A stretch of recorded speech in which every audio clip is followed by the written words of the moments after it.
Hello everybody, welcome to the channel where we talk about everything from the weird and wacky to the educational and downright preposterous. Today we are going to be talking about the psychological horror of Oppenheimer. So I just saw the Oppenheimer movie with my sister and it was not at all what I was expecting. And to be completely honest, I knew very little about the movie, also the historical event going into it, so I was pleasantly surprised with how it turned out. What I didn't expect, however, was how much of a psychological horror film it was, both historically as an event and as a movie. So the entire film centers on the inevitability of the atomic bomb, the massacre of Nagasaki and Hiroshima, and the moral/legal ramifications of such an action. And while it seems like a simple concept to come to terms with, it's actually incredibly frightening, and here's why.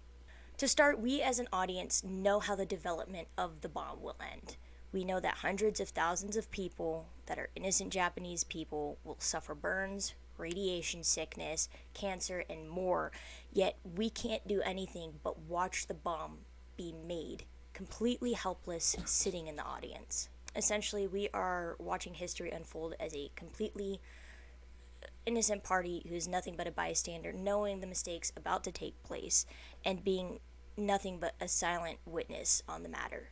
That in and of itself is absolutely horrifying, because if you're like me, during school there was no real elaboration as to how the bomb was made or what went into it, only that it was made and dropped with seemingly little repercussions, and perhaps the American education system does little to elaborate on this because they don't want to give a bunch of little kids existential dread, but this film was incredibly eye-opening for me as an individual. For me in particular, I was always kind of the frame of mind that the Nazis were still in power when we dropped the bomb, and it was a warning to them that was like, hey, we just bombed Japan, you guys are next if you don't get your crap together. In the movie, they make it very clear that the Nazi party has already surrendered, and the bomb was initially intended for them. And instead of just shelving it and being like, okay, we don't need to use it, it was redirected to Japan. Oppenheimer as a whole really portrays the way that science can escalate to a point we as humans don't understand and seemingly can't stop. Oppenheimer begs the question, when do you stop a scientific movement, a scientific advancement, because of its implications? Do you make an atomic bomb just because you can? Is it worth doing so? What does creating such an advancement mean for society, etc.? It's easy to get caught in the moment of discovery, but at what point does scientific merit become a means to bolster an ego and break laws of nature that exist for a reason? When does someone's God complex and narcissism turn innocent curiosity into an eventual manslaughter? Now, that could just be me overthinking with my forensic psychology degree, but in the audience, sitting there and watching the movie, these are all things that I couldn't help but think about. As I'm watching the movie unfold, it's this inevitability of, well, we didn't have to do this, so why did we? We didn't have to do, bomb tests, but we did. Okay, cool, we did it because we suspected that the Nazis had an atomic bomb. Alright, makes sense, we don't want the bad guys to have it. Okay, we finished the atomic bomb. The Nazis aren't in power anymore. Why are we gonna drop it? Oh, well, the Japanese are threatening America. Okay, I guess, but we just firebombed them. Why would we, need to drop an atomic bomb on them? All of these things are things that you have to come to terms with and ask yourself as you're watching this film to try and grasp the reality of the situation. All of these questions are difficult to answer, as I mentioned, but in Oppenheimer, none of them really seem to matter. Throughout the whole film, nobody really asks these questions. A few people do tentatively, but they're also ones that are working on the bomb, so they have a conflict of interest. They want their bomb to be successful, but they're also like, well, should we really drop it on Japan and things like that? And no matter their moral reservations or anything like that, ethical reservations, they continue to produce the bomb anyways. Furthering the horror of the film is the idea that just because we have the capability of something doesn't mean that we should do it. In layman's terms, just because you can doesn't mean that you should. The film does a good job depicting this concept, but it appears that Oppenheimer is essentially one of the only individuals who created the bomb that stops to contemplate this philosophy. Like I mentioned earlier, with Germany having surrendered and Japan recently firebombed, what's the point of dropping a nuclear weapon on a country that's already at its tail end of the war? If people can excuse dropping atomic bombs just to see what it does, what other horrors are we capable of as human beings?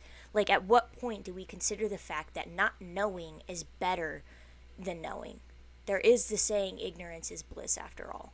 Now, sure, in a weird and twisted kind of way, developing nuclear bombs has made the world safer, but that doesn't mean accidents can't happen. I mean, I've taken an entire class on global relations. There was a whole unit on nuclear bombs. There's, a mutual assured destruction and things like that. And so, in a way, it did kind of help with global security, but also, if everybody's always trying to make a bigger bomb, when do you stop? At what point do we say, okay, that's enough? Are we just going to keep doing it to see what happens? Are we just doing it because we can?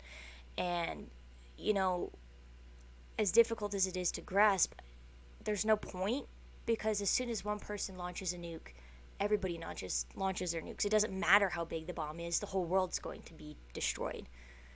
And of course, these are all government projects, so we won't actually know it's a thing until it's a thing. But it's just something that you have to think about as a civilian, is like, is this really necessary? Why would we do this? And if something goes wrong when we're building something bigger than a hydrogen bomb, what happens? I mean, the US has notoriously, been awful about keeping their nukes under wraps. There were 2 nuclear bombs that were dropped, I think it was on South Carolina, during transit. I mean, if you screw up something that's bigger than a hydrogen bomb, what happens? Is it really worth the risk? All it takes is one mistake, and then the entire universe essentially goes up into radioactive waste. And trying to conceptualize that in and of itself is incredibly difficult and extremely depressing. Which brings me to another point. We cannot always control what we create. Sometimes it's easy to blame people for their creations, but just because someone makes something doesn't mean they're responsible for its use, which is very much a theme in the film Oppenheimer.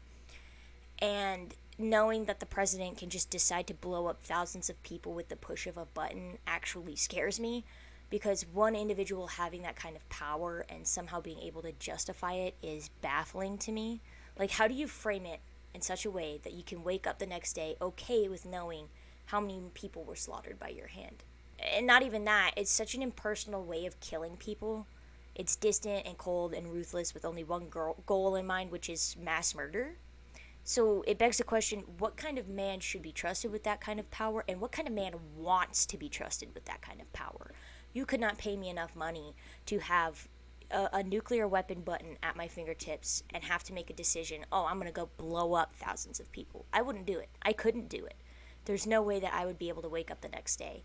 If I was ever in a situation like that, I would just off myself, honestly. I don't want that decision. And I guess people can say, well, that's why he's the president. It's because he can make a decision like that. But in the film, Truman's very much presented as a guy who didn't really care and was just like, oh, well, it was just thousands of Japanese people. Oh, well. And to me, that is so callous and so cruel. And I get that we didn't necessarily know what the atomic bomb was capable of or what it was going to do. But I mean, at least have some remorse in the aftermath of it. Like, that's the least you could do.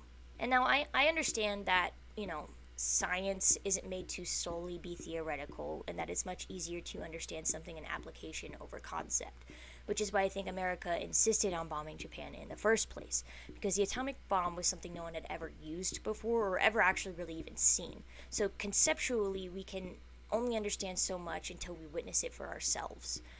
Something that Oppenheimer portrays quite beautifully within the film. And Oppenheimer himself was all for the bomb until he realized it wasn't necessary for the war because, Hitler had surrendered.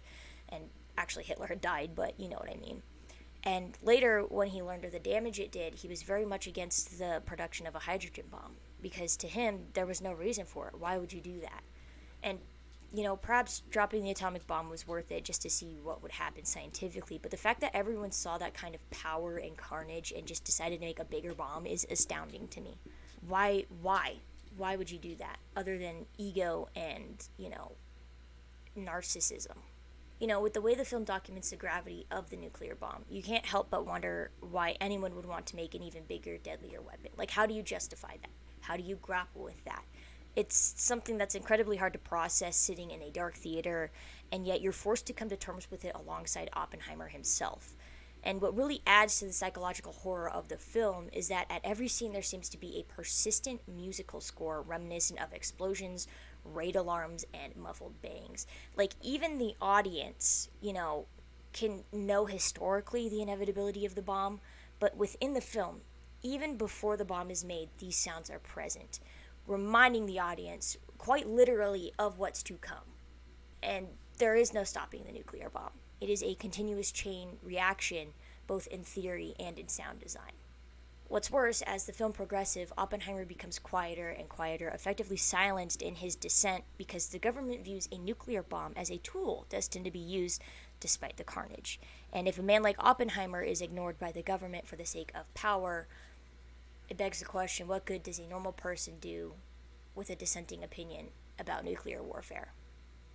I mean, overall, the film is very artistic, but it definitely leaves more questions and existential dread than answers. In my opinion, it really is a psychological horror that brings questions of morality, ethics, the horrors of science, and the horrors of man all into view, leaving the theater with one haunting question, which seems to persist in your mind, and that is, if we are capable of this, what kind of atrocities are we capable of that we have yet to discover? Sure, humans are good and pure and intelligent and curious, but we have one particular following, and that is hubris. Our pride has done more harm than good historically. And more importantly, the pride of one man can be deadlier than the pride of a country, and the pride of a country can be the death of the world.